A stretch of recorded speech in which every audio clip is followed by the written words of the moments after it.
Today, the simple and inexpensive process of changing a PS3 controller's battery. But first, my name is Steve Smith and this is TQA Weekly.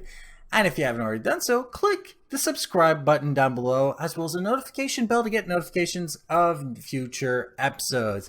And if you click join, you can be part of our private monthly live stream and get other perks depending on which tier you join.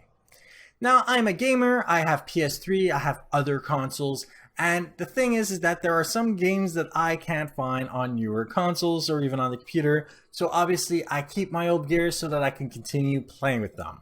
But because I am someone who takes care of his stuff as much as possible and fixes whatever he can, you know what? Sometimes some of the problems I get are just based in time. It's not a matter of if, it's a matter of when. And in the case of both my PS3 controllers, the when happened. So we are talking about batteries. Yes, those annoying things, because by the way, Xbox has the right idea of allowing a user replaceable battery slot. Sony, come on. Anyway, so we're talking about the DualShock 3 6-axis controller. It's not hard to do this. An amateur could do this. You'll need a precision Phillips head screwdriver, so the small version of a number 2, and you will also have to remove all 5 screws on the back panel. Now obviously some of you might be wondering, with what battery did I actually change this?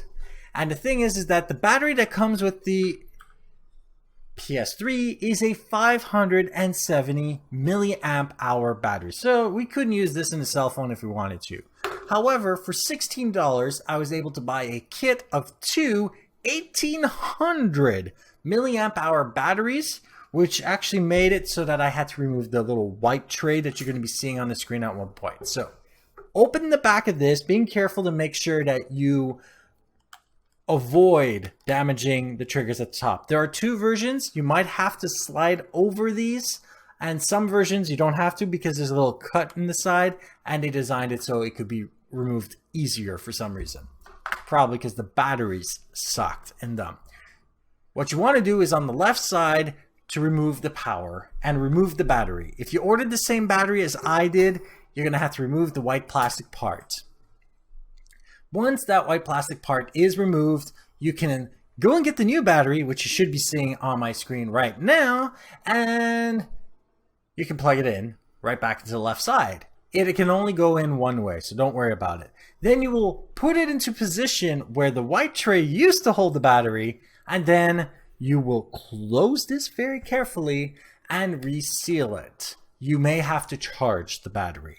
The cool thing about this is that from what I have seen, the controllers actually retain the information of the console they were connected to, but if it didn't for some reason, you'll only have to use the USB controller that came with your console to actually re-link it together. So it's not the end of the world anyway.